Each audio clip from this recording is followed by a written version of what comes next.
Priority inversion makes urgency follow the resource owner. Head of line blocking catches the next failure. One slow, blocked, or mismatched job sits first in a shared queue and prevents unrelated ready work behind it from reaching available workers.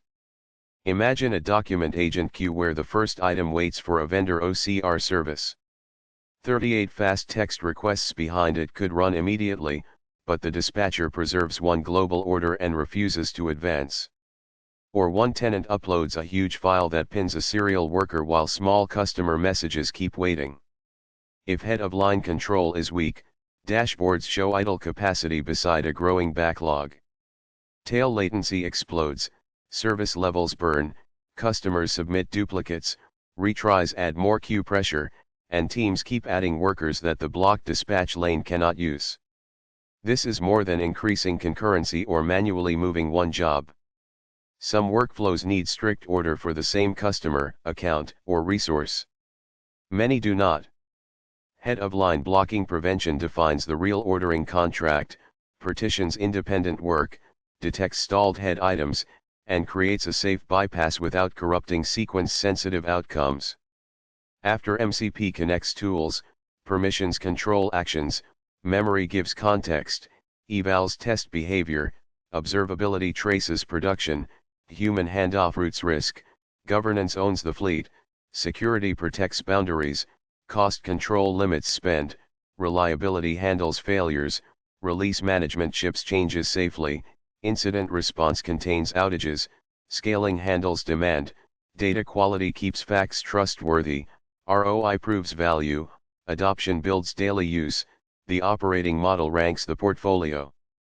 The platform gives teams safe build paths, compliance evidence proves controls ran, privacy keeps sensitive data under control, data residency controls where data goes, vendor risk controls who the agent depends on, vendor continuity proves provider failure is survivable, model routing chooses the right model, context routing chooses the right knowledge, action routing chooses the safe action mode, workflow state tracks the live run, workflow orchestration moves the work, exception handling controls failed runs, transaction safety controls commits, outcome reconciliation proves business truth, service levels define the promise, traffic shaping allocates scarce capacity, concurrency control coordinates shared ownership, deadlock prevention breaks circular waits, livelock prevention catches motion without progress, starvation prevention guarantees every valid lane a turn, and priority inversion makes urgency follow the blocker.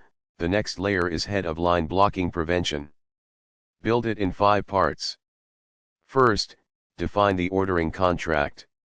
Identify which items must remain ordered by customer, transaction, resource, or sequence number. Mark every job that can run independently so a global FIFO rule does not create a false dependency. Second, partition the queue. Separate work by tenant, latency class, tool dependency, risk, payload size, or concurrency key. Use bounded dynamic partitions and weighted service so one lane cannot monopolize the dispatcher.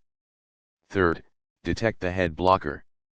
Track head age, processing time, downstream wait, retry count, ready work behind it, and idle worker capacity.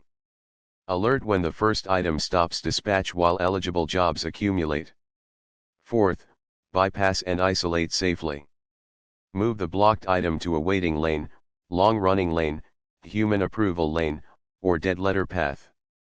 Preserve its sequence token, checkpoint state, idempotency key, and resource ownership before later work passes it.